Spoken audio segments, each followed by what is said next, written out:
Hello viewer, quick question. Have you ever had a toy or figure you want but it's always too expensive to buy? Well, that's me with Jet/Skyfire. You see, the budget with this guy was max 150, 170 and I constantly see him with an average price of 220. Average. Of course, I am only using one site, that being Mandarik, so there could be significantly cheaper options on sites like eBay or Carousel. But it does not change the fact that all the Siege Jetfires I find are overpriced or sold out. I mean, look at this.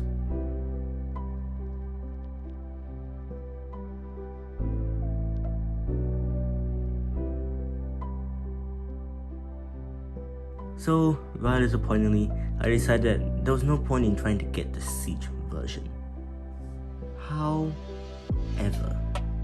I saw the Generations Jetfire being priced at $45. Remembering the drastic increase in leader class price, $45 is a steal. Of course, it's in Japan due to the site being Japanese, so shipping is expensive. Got these guys to make shipping fee worth it. And so, with that, let's get into the review proper. I first want to say that this is a used copy, so some of the joints on this guy are quite weak, namely the left leg. Just look at this. Now that has affected stability of the figure somewhat, as you just saw, but it does not drastically change my opinion on this guy, because he is simply awesome. Now there are some oddities with this toy, and the first one has something to do with the neck, because it's a bit thin.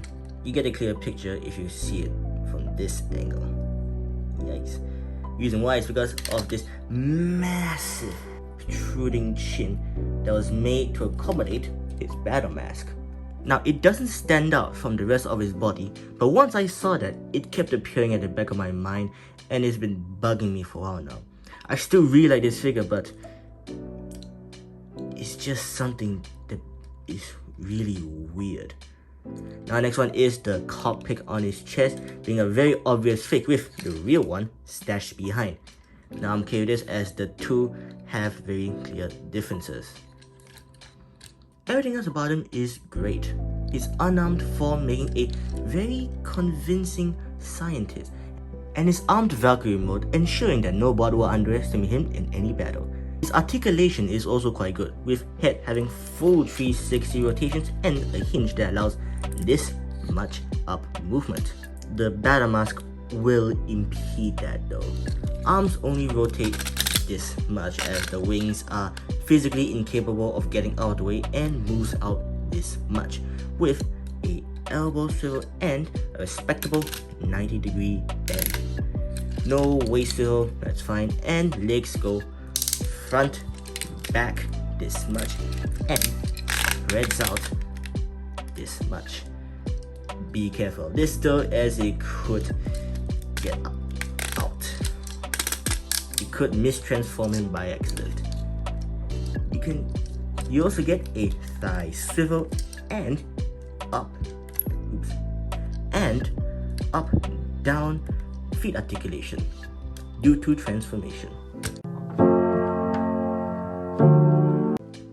If you have the boosters installed, you can swivel it, making him more intimidating or goofy. Cause who needs this much height? Seriously.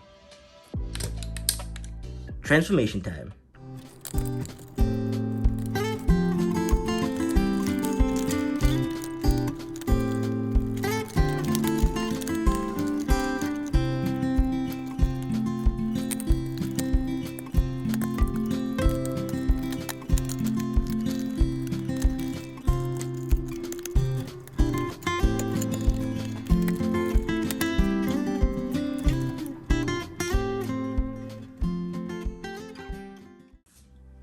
I love this jet.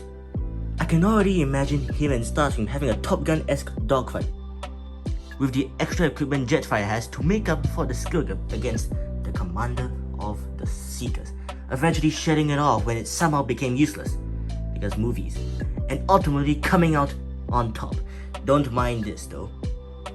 It's a metaphor, proving to his former friend that even he can fight when things turn dire.